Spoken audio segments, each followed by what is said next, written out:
کجا؟ آلمان. آلمان. از آلمان میاد؟ همه مسیر رو از آلمان میاد همه رو؟ آلمان کجا؟ آلمان کجا؟ به کجا؟ همبورگ. این همه آفرین. درود بر تو. بیا نهار بخوریم. غذا نهار بخوریم. ممنون.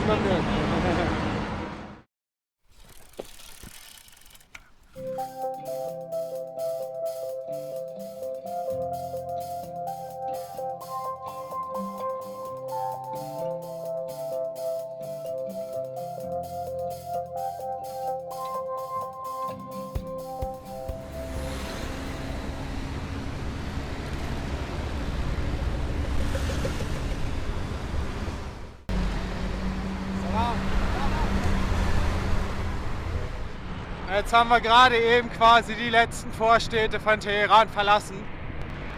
Also mit Vorstädten kann man wahrscheinlich sagen, dass die Stadt echt einen Durchmesser von 100 Kilometern hat. Ziemlich abgefahren. Jetzt sind wir draußen. Geschafft, fahren noch ein kleines Stückchen. Suchen wir uns einen Campingspot und ja, wie ihr seht, echt Wüste eigentlich, man kann echt schon fast Wüste sagen. Abgefahren, bin echt mal gespannt, wie sich das jetzt die Tage entwickelt. Wir fahren auf dem Seitenstreifen der vierspurigen Autobahn mitten durch die Wüste. Ich fahre vorne. Zwischen dem ganzen Müll am Straßenrand fällt es zunächst gar nicht auf und ich kann dem gelben Pelzknäuel gerade noch im letzten Moment ausweichen. Ein paar Meter weiter halte ich an, während Olga direkt stehen geblieben ist. Wir beugen uns zu dem quiekenden, knallgelben Küken herunter. Das lebt noch, stelle ich fest. Sichtlich geschockt von dem Sprung aus dem mindestens 70 km/h schnellen Truck liegt es zitternd in Olgas Händen. Jetzt müssen wir das Video kurz unterbrechen, weil vollen Stolz und Freude wollen wir jetzt verkündigen, dass unser erstes Buch, und zwar über die Reise durch Iran, ist jetzt fertig und steht zur Verfügung. Mittendrin Iran, wo wir mit dem Fahrrad und einem Küken quer durch das Land reisten. Sind 226 Seiten von Michael geschrieben. Und über 40 wunderschöne Illustrationen von Olga. Die Links zum E-Book und auch Taschenbuch findet ihr unten in der Videobeschreibung. Vielen Dank für deine Unterstützung und jetzt wünschen wir erstmal ganz viel Spaß bei dem zweiten Video zu unserer Iran-Reise und sofern du dir das Buch bestellst, viel Spaß beim Lesen. Jetzt zurück zum Video. Hallo! Ja, wir sind jetzt kurz vor Qom unterwegs auf der Hauptstraße und es fahren hier viele LKW entlang, aber eben ist ein LKW entlang gefahren und bei dem war hinten irgendwie die Tür offen und ich habe das schon gesehen, da waren so Pappkartons irgendwie drin. Ich habe mir schon gedacht, dass da eventuell Küken transportiert werden und jetzt irgendwie 1 Kilometer später haben wir hier eben auf der Straße einen Küken gefunden. Der ist rausgefallen aus dem LKW, hat es, so wie es aussieht, ganz gut überstanden. Und tja, wir werden ihn jetzt mitnehmen, sonst würde er hier sterben. Und ja, uns dann mal irgendwie überlegen, was wir mit ihm machen können. Aber wir können ihn nicht hier lassen und ihn sterben lassen.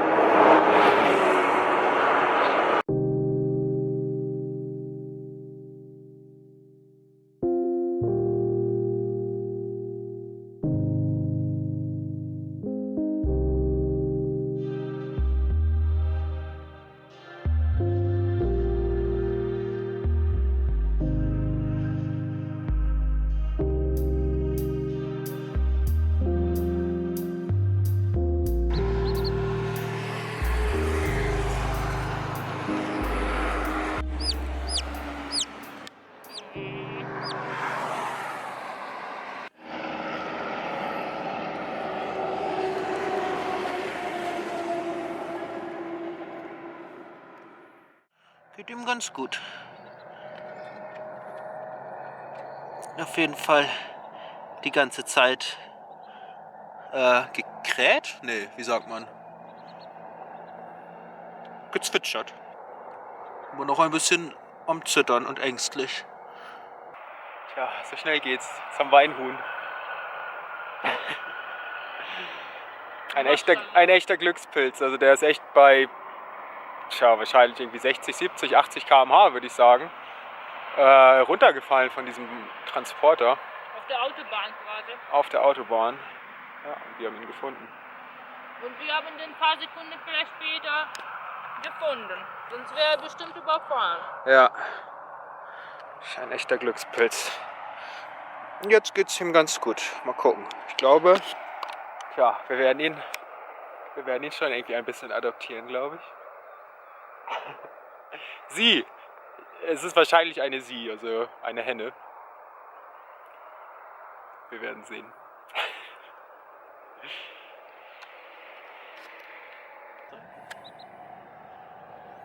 Genau, wir haben schon intensive Recherche unternommen, was wir ihm denn nun zu fressen geben können. Kartoffeln sollen wohl gehen, sage ich mal. Also sehr viel große Auswahl hat man hier halt nicht. Wie Couscous oder so haben auch manche vorgeschlagen, aber Couscous gibt's hier nicht. Und später wird's Michel im Würmer suchen.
Angekommen, eine der religiösesten Städte im Iran. Und wie ihr, glaube ich, gerade auch im Hintergrund gesehen habt, die Frauen, alle, ausnahmslos, komplett in diesen langen, schwarzen Gewändern. Ziemlich abgefahren. Was noch abgefahren ist, wir waren jetzt zu unserem Couchsurfing-Host. Und der hat uns vorgewarnt, dass wir hier in Qom lieber nicht mit dem Fahrrad fahren sollen, weil für Frauen ist es hier verboten, Fahrrad zu fahren. Wir haben ihm aber geschrieben, nee, komm, das ist zu viel, wir sind hier Touristen. Also das haben wir ihm nicht gesagt, aber es ist meiner Meinung nach mehr als menschenverachtend, Frauen hier nicht Fahrrad fahren zu lassen. Wir sind jetzt seit 24.000 Kilometern mit unseren Rädern unterwegs. Das ist das 29. Land. Und wenn wir uns noch so sehr an das Land, an die Leute, an die Kultur anpassen sollen, das machen wir, aber das geht zu weit. Das Schöne ist, die letzten 2-3 Kilometer, wo wir jetzt durch die Stadt gefahren sind, haben die Leute uns zugewunken und zugejubelt. Also ich habe jetzt im Moment so den Eindruck, dass die Leute es gut finden, dass hier mal ein bisschen der Staub aufgewirbelt wird, dass Olga hier aber auch mal mit dem Rad lang fährt und die Leute auch mal irgendwie die Frauen ein bisschen anders zu Gesicht bekommen als nur in diesen langen schwarzen Gewändern. Ja, mal gucken, ob wir heil bei unserem Host ankommen. Aber wird bestimmt eine spannende Zeit hier in Qom. wollen 2 Nächte hier bleiben. Ja, und ich glaube, wir haben auch einen ziemlich coolen Couchsurfing-Host. Okay. Thank you. I love you. I love you.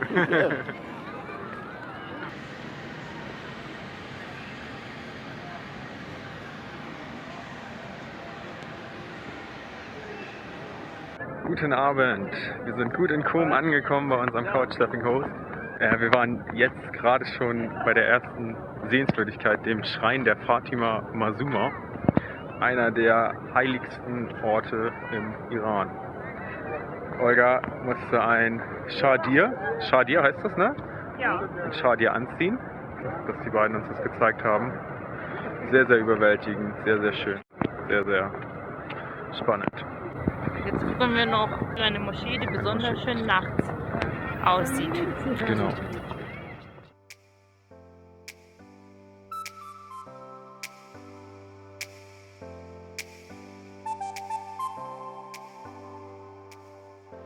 Und wie ist es?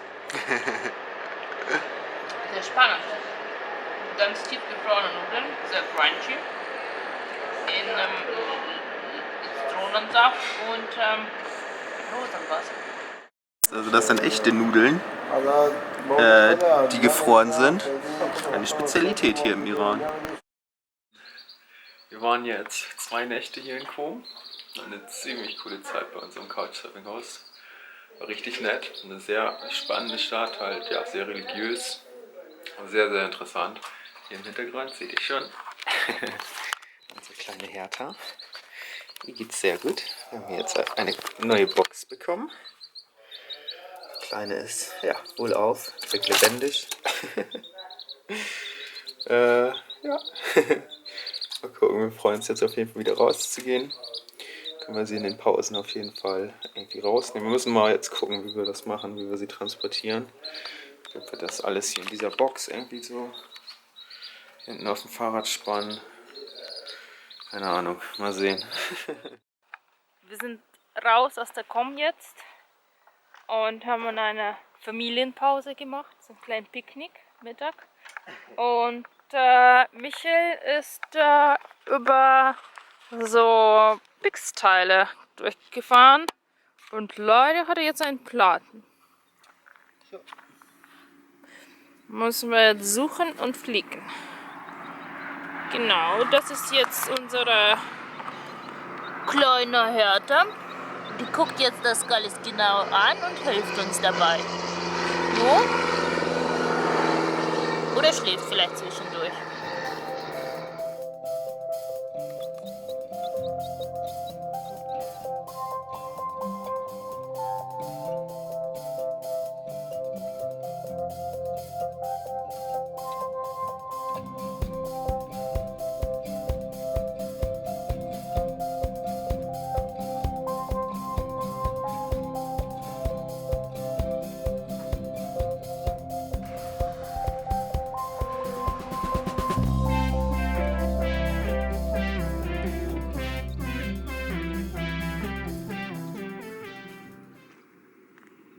So, das Zelt steht schon, oder fast, ich bin gerade dabei.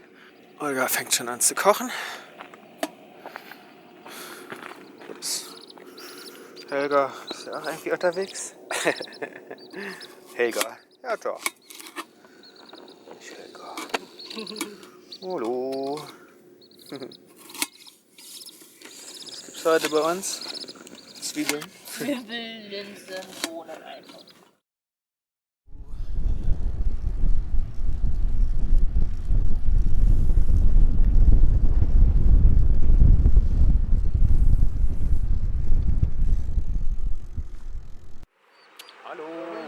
Wir sind in Koschan.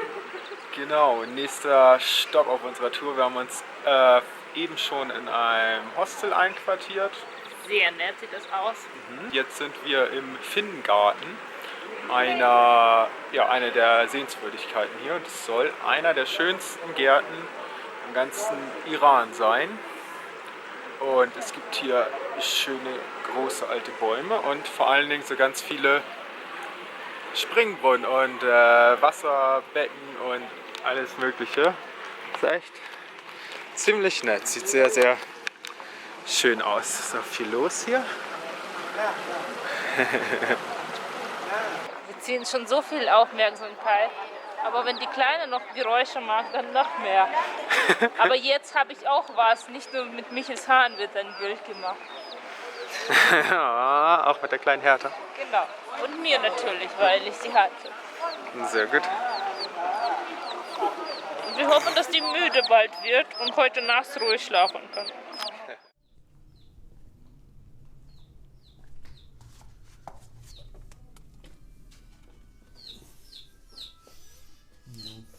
Man geht auf Truppe. Wir können noch nicht los. Wir müssen erst mal warten, bis die Kleine sich beruhigt.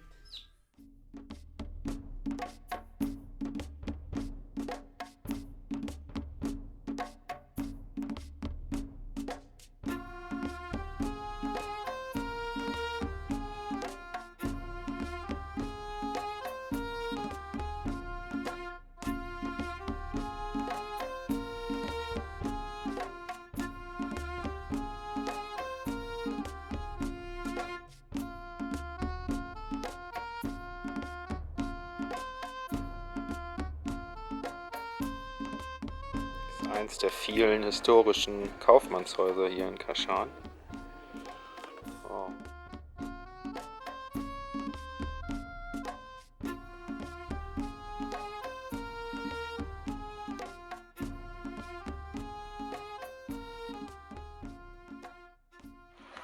Hier wird Rosenwasser destilliert. Da in diesen Behältern kocht es quasi. Und der Dampf steigt nach oben in die Röhre, kondensiert und wird unten in diesen Gefäßen quasi gesammelt und das ist quasi dann das fertige Rosenwasser. Und hier in Kaschan wird ja, sehr, sehr gutes Rosenwasser hergestellt.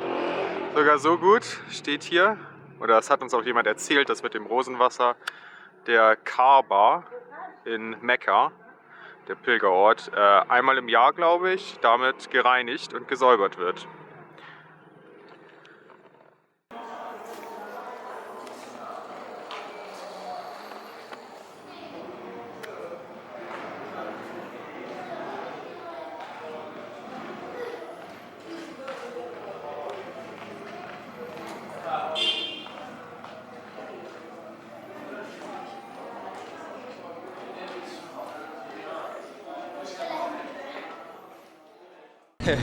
Gut, also ihr seht, wir sind wieder unterwegs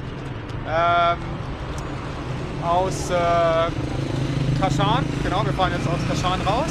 Jetzt geht es ein bisschen in die Berge rein. Wir machen einen kleinen Umweg durch die Berge in das Bergdorf Abyaneh.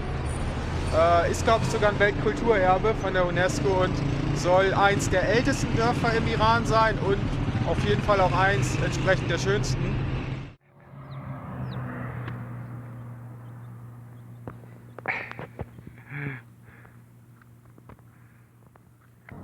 Komm her, Kleine. Komm. Ja, guck mal, das wird sie. Musst du nachher mitschütteln.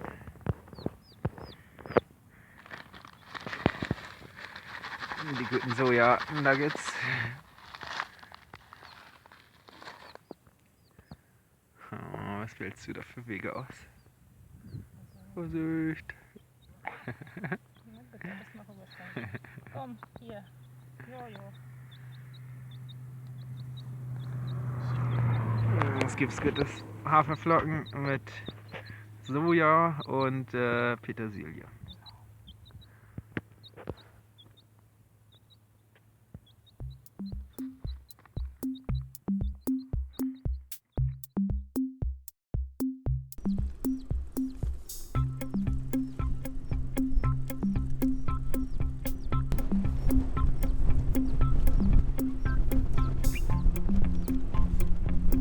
Okay, hier links.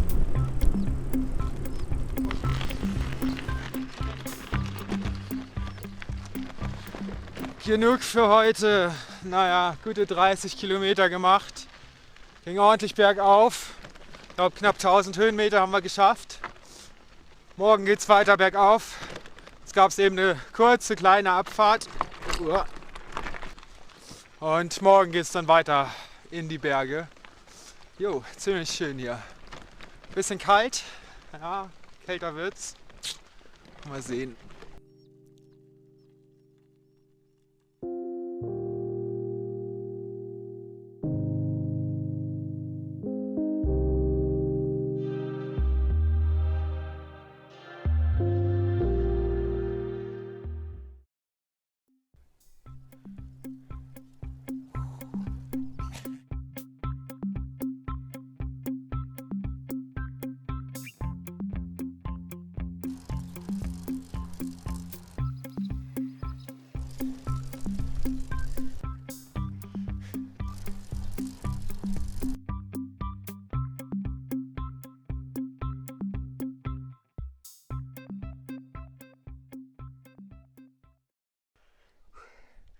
So, 20 Kilometer gemacht. Ging ordentlich gut bergauf. Jetzt wird es aber noch eine Nummer härter. Wir verlassen die geteerte Straße und fahren hier auf die Schotterpiste durch das Tal durch. Es sind ungefähr noch 7 Kilometer, glaube ich, oder 6,5 Kilometer bergauf.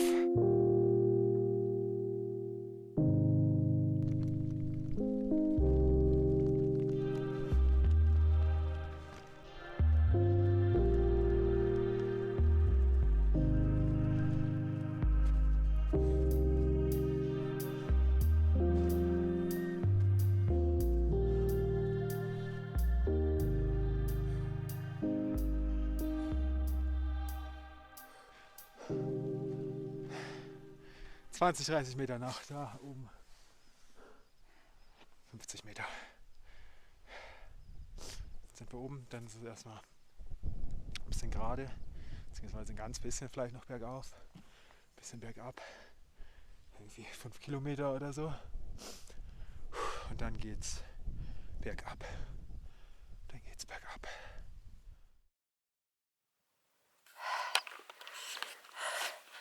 Hui, wir sind gerade hochgekommen, noch 4 Kilometer und dann ist der Abfahrt. Genau, jetzt ist es so, ja, irgendwie halbwegs flach. Ja, auf jeden Fall nicht so steil. Keine Ahnung, ja, auf jeden Fall nicht so steil. Da hinten kann man die Straße sehen, die wir gekommen sind. Lass mal reinzoomen, sieht man das? Ja, ein bisschen schon, ja. Also jetzt die letzten 2 Tage 1900 Höhenmeter, wahrscheinlich sogar ein bisschen mehr. War schon wieder ganz schön anstrengend. Jo, für uns alle. Jo, los. Kleine. Ich hab. Jo. Ja, ist wirklich natürlich auch ein bisschen frisch hier oben. Siehst du, schön eingekuschelt. 6 Grad. 6 Grad nur. Aber da ist sie schön eingekuschelt. In der Tasche und irgendwie, wenn sie raus muss, um ihr Geschäft zu erledigen, dann krabbelt sie sogar so die Tasche hoch und man merkt das und dann lässt man sie raus. Und dann macht sie da alles, was sie machen muss. Dann kann man sie wieder reinnehmen. Schön ziemlich schlaues kleines Kerlchen. Vielleicht das erste Huhn, was hier oben auf diesem Pass ist.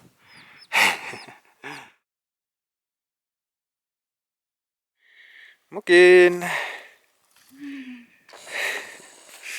So, hier haben wir gestern unser Zelt aufgeschlagen.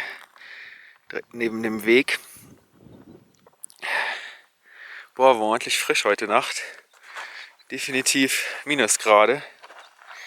Der Kleine hat sich ordentlich eingekuschelt bei uns.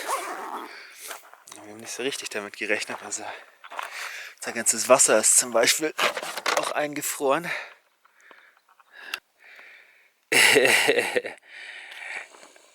Alles eingefroren. Also ja, -3, -4, -5.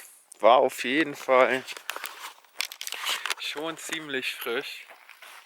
Haben uns gut eingekuschelt. Und ja, heute Morgen war alles eingefroren. Aber jetzt ist wieder ganz nett. Jetzt scheint die Sonne, irgendwie 9:30 oder so. Es sind jetzt noch, ich glaube, 12 oder 13 Kilometer bis nach Abiane, dem Dorf, weswegen wir hier durch die Berge düsen. Und ja, Schön blauer Himmel, Sonne scheint. Ich glaube, wir werden da richtig, richtig schöne Ausblicke auf das Dorf haben.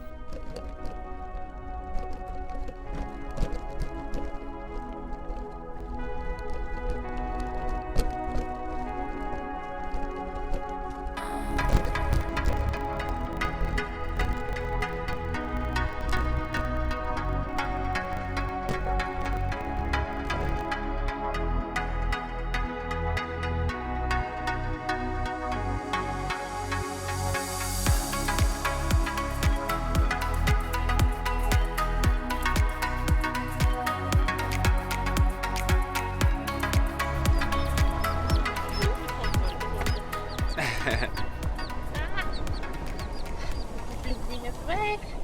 Die hat schon so große Flügel.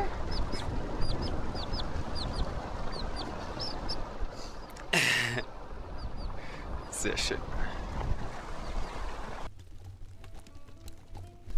Eines der ältesten und schönen Dörfer im Iran.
War ganz nett. War ganz schön. Bisschen zu touristisch. Aber der Weg hin hat sich auf jeden Fall gelohnt. War ein super schöner Landschaft. War schon cool. Ja. So, weiter geht's bergab. Jetzt auf geteerter Straße.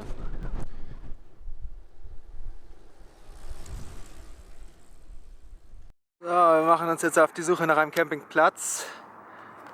Hier sieht's nicht schlecht aus. Einmal quer ab von der Straße.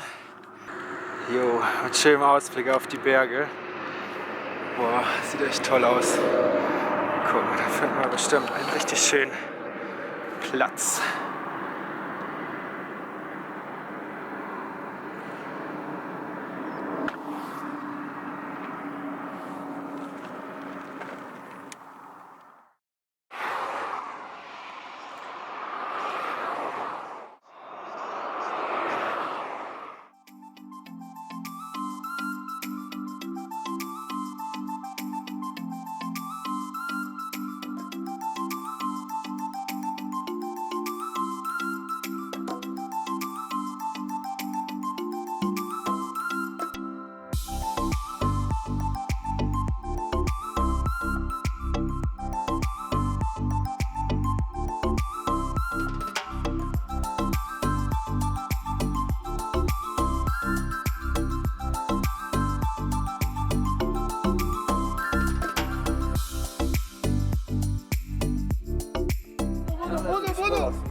Thank you. You're welcome.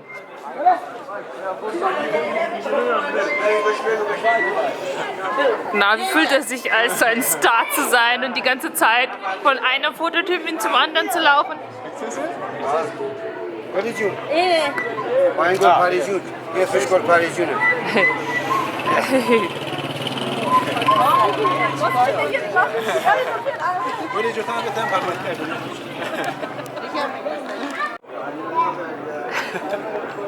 Jo, geht ab.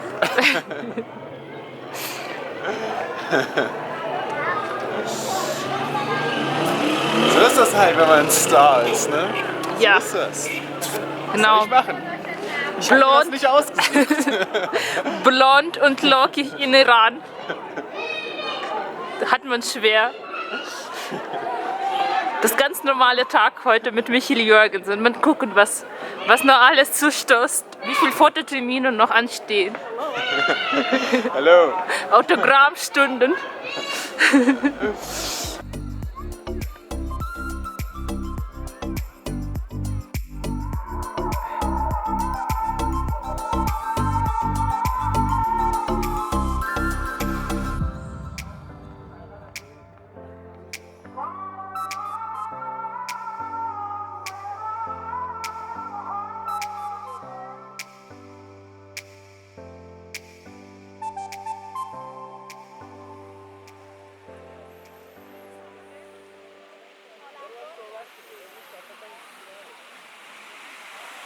Hi, Hi, how are you? fine, thank you. How are you? Could you please take photo with us? Yes, sure. If you can, we ready.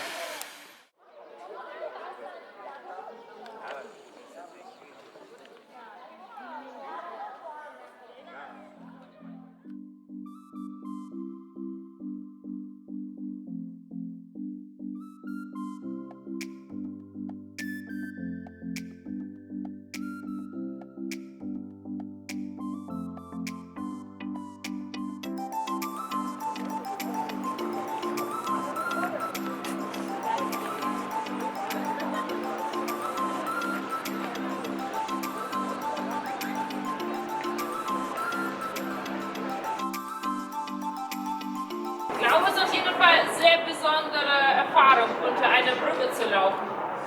Vor allem unter so einer großen. Also ihr seht schon, hier fehlt das ganze Wasser.